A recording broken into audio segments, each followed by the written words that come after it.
his name is Lemel Cutie.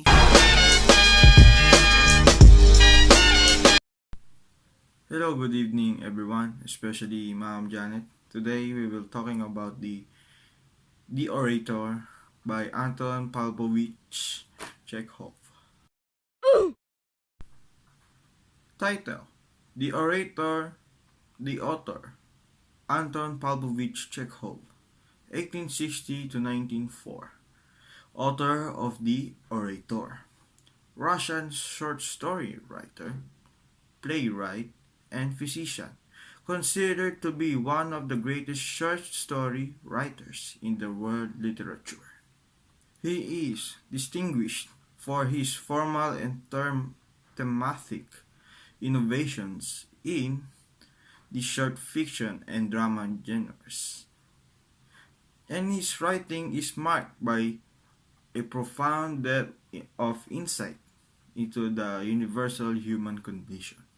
Although his early work demonstrated subjective sentiments and observations, the ultimate structure of his short fiction was one of a supreme emotional balance and tonal control.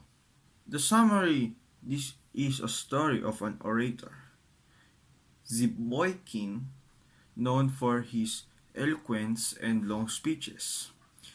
In the story, he made a major mistake of giving a funeral speech for the wrong person. His oration impacted the listeners and at the same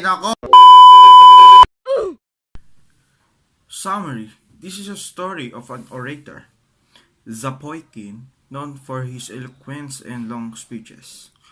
In the story, he made a major mistake of giving funeral speech for the wrong person. His oration impacted the listeners and at the same time confused them. Upon realizing his mistake, he finished his speech that brought laughter to his friends and anger to the man had mistaken to be the dead man in the funeral. The man in his speech was Prokofy Osipitch, who happened to be there. The story tells about a common experience in a human life. Even this was written a century ago, it still speaks of a reality in our present generation. There are a lot of big words in the story that to a young man like me are difficult to understand. However, after reading repeatedly, the message of the story became clear to me. The natural responses of the different characters in the story and how the author clearly described the emotions in every scene gave me proper picture of each one of them. The simple illustration of a common life can easily be seen in the story. What is striking is the funny side of the author which was displayed in the story. I just can't imagine how the people during his time laughed and after reading this short story. I think the author was trying to entertain his readers through putting into writing their everyday lives. I think the author successfully captured his readers with this short story. How he describes man's ability to handle even the most embarrassing situation. How mistake can be corrected and the different responses of a different people to it are very real life experiences. The message of the story was relevant during the time of writing and is relevant in our present time.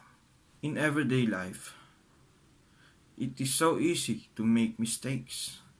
Everyone must face mistakes and not run from it. Avoiding to face up the mistakes makes a person weak and a coward. Whatever failures or problems we encounter must be dealt with head on.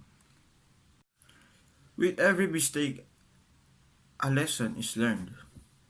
And to every bad situation, there is always a funny side to it.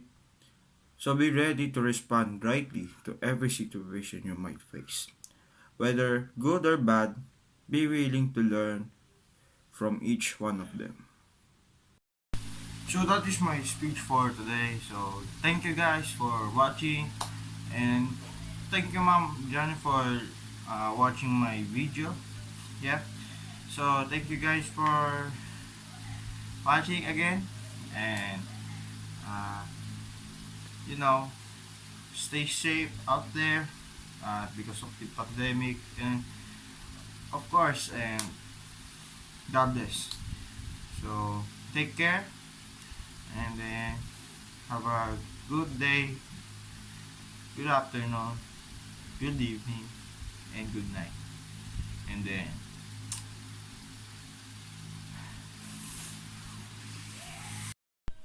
You're slithering. Watch out! Watch out! Watch out! Watch out!